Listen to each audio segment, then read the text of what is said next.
Hello friends, welcome to back my channel magic kitchen में आप सबका स्वागत है। आज हम बहुत ही टेस्टी नाश्ता बनाएंगे, जो कि ना हम बेसन यूज करेंगे, ना ही सूजी, ना ही चावल का आटा। तो चलिए शुरू करते हैं। तो यहाँ पे सबसे हमने पहले एक बड़े साइज का प्याज स्लाइसेस में कट कर लिया था। हमने धोकर अच्छे से कट करके रख दिया था। अब यहाँ पे हम एक मिक्सी जार लेंगे। जो हमने प्याज कट करके रखा था, प्याज को हम डाल देंगे। और यहाँ पे हमने 3 से 4 कली लहसुन ले लिया है। और यहाँ पे हम 2 हरी मिर्च कट करके डाल देंगे। अगर आप हरी मिर्ची कम खाते हैं तीखा, तो तीखा कम ज़्यादा कर सकते हैं। अब यहाँ पे हम डाल देंगे 1 चम्मच सौंफ, 1 चम्मच जीरा, और यहाँ पे हम डाल देंगे अजवाइन। ये तीनों चीज़ का फ्लेवर बहुत ही टेस्टी आता है फ्रेंड्स। तो यहाँ पे हमने सभी को डाल दिया है, तीनों चीज़ को।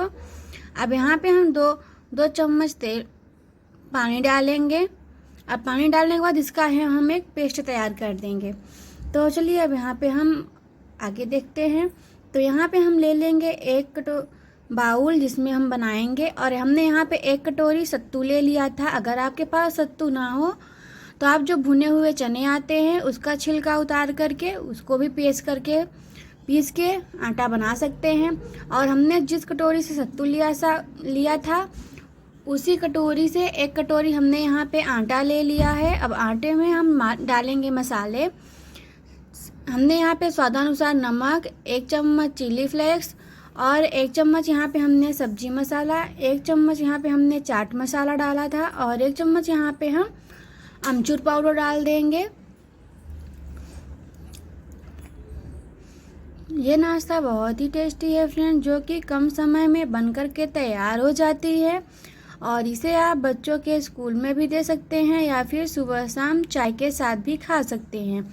ये नाश्ता इतना टेस्टी है फ्रेंड कि अब हम आपको क्या बताएं। आप ये नाश्ता एक बार ज़रूर ट्राई करिएगा। तो यहाँ पे हमने 1 चम्मच अमचूर पाउडर भी डाल दिया था, और हम यहाँ पे डाल देंगे 1 चम्मच हल्दी पाउडर, और यहाँ पे हम डाल देंगे वाइट तिल। अगर आपके पास कलौंजी हो तो आप कलौंजी भी डाल सकते हैं। अगर कलौंजी नहीं है तो आप यहाँ पे वाइट तिल भी डाल सकते हैं।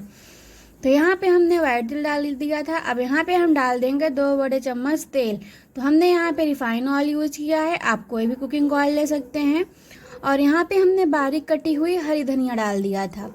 अब हरी धनिया डालने के बाद हम इसको हाथों से अच्छे से मिला लेंगे, ताकि जो मसाले हैं और जो हमने मोयन दिया था तेल का, वो अच्छे से मिल जाए। तो तब तक हमें इसे अच्छे से मिलाना है, और मिलाते मिलाते हमें एक इसका डो बनाना है।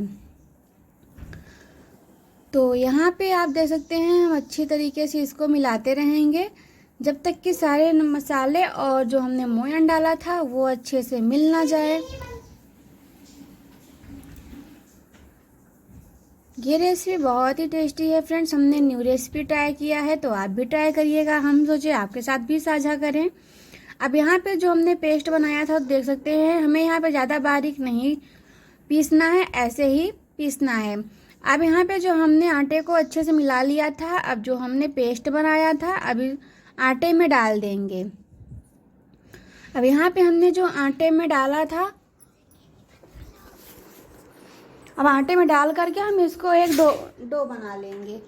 जैसे कि आप रोटी चपाती के लिए डो बनाते हैं, तो हमने यहाँ पे उसी केवल पेस्ट से ही हमारा आटा गूंथ चुका था। अगर आप ज़्यादा बना रहे हैं तो आप यहाँ पे पानी भी यूज कर सकते हैं। हमने पानी नहीं यूज किया था, क्योंकि हमारा डो ही ज़्यादा, पेस्ट ही ज़्यादा था, तो उतने में ही डो लग गया। तो हमें यहाँ पे ज़्यादा पानी नहीं यूज किया। तो इसी तरीके से हम आटे को गूंथ लेंगे, और अच्छे से मसल के।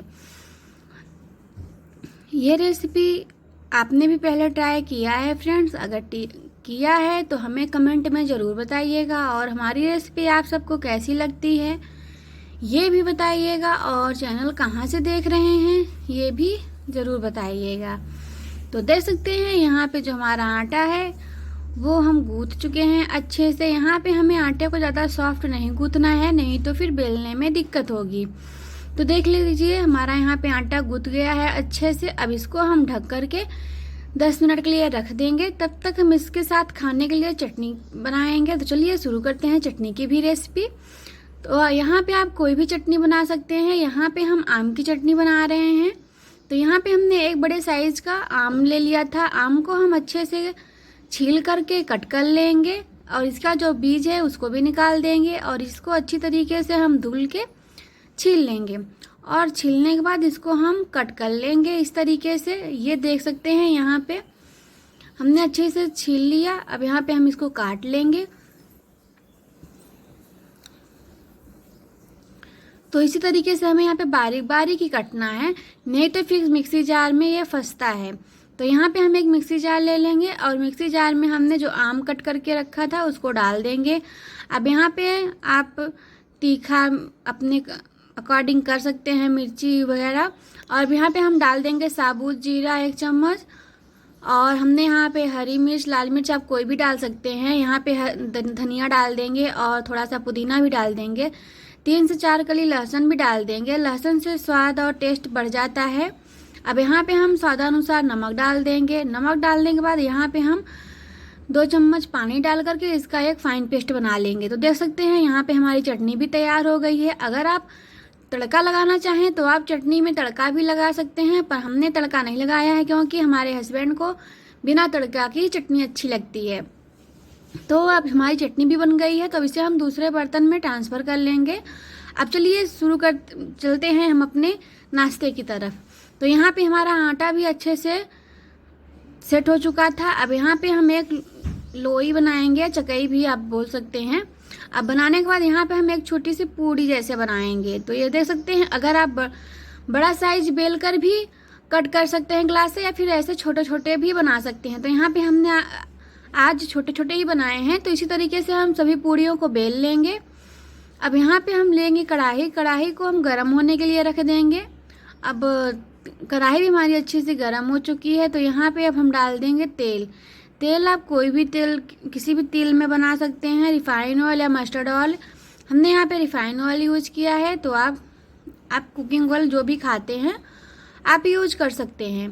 तो यहाँ पे तेल भी हमारा अच्छे से गर्म हो चुका है। तो अब यहाँ पे हमने जो पूरियाँ बनाई थी सत्तू की, वो अच्छे से तेल गर्म हो चुका है। तो यहाँ पे हम एक एक करके डालेंगे। तो यहाँ पे हमने एक डाल दिया है। डालने के बाद ये देख सकते हैं ये गर्म हो रहा है। इसके ऊपर से थोड़ा सा गर्म तेल डालेंगे ताकि ये अच्छे से फूले। अब यहाँ हमने इसी तरीके से एक एक करके डालेंगे क्योंकि हमें यहाँ पे तेल थोड़ा कम डाला था। तो यहाँ पे हम एक एक ही करके बनाएंगे, एक बनाएंगे एक निकालेंगे। तो देख सकते हैं इसी तरीके से हम यहाँ पे उलटते पलटते अच्छे से पका लेंगे। आप मीडियम आंच में भी पका सकते हैं या फिर हाई फ्लेम पे भी पका सकते हैं, इसमें कोई दिक्कत नहीं है। तो यहाँ पे देख सकते हैं जो हमारी पूरियाँ हैं वो फूल रही हैं अच्छे से। तो इसी तरीके से हम उलटते पलटते तेल गरम जो है उसको पूरियों को ऊपर डालते हम इसी तरीके से पका लेंगे। तो यहाँ पे देख सकते हैं हमने 2 पका लिए हैं। अब जो तीसरा है उसको भी डाल देंगे, वो भी पकता रहेगा। तो देख सकते हैं यहाँ पे पूरियाँ हमारी फूल चुकी हैं, कितनी अच्छे से दोनों पूरियाँ फूली हुई हैं। तो यहाँ पे हम इसको एक बार फिर से पलट देंगे ताकि दोनों तरफ अच्छे से पक जाए। तो ये आपको देखने में ही समझ में आ रहा है कि हमारी पूरियाँ फूल चुकी हैं। तो अब इसको हम निकाल देंगे क्योंकि ये दोनों तरफ से अच्छे से पक चुकी है। तो अब यहाँ पे हम दूसरे बर्तन में ट्रांसफ़र कर लेंगे। तो हमने यहाँ पे जो एक एक करके बनाया था,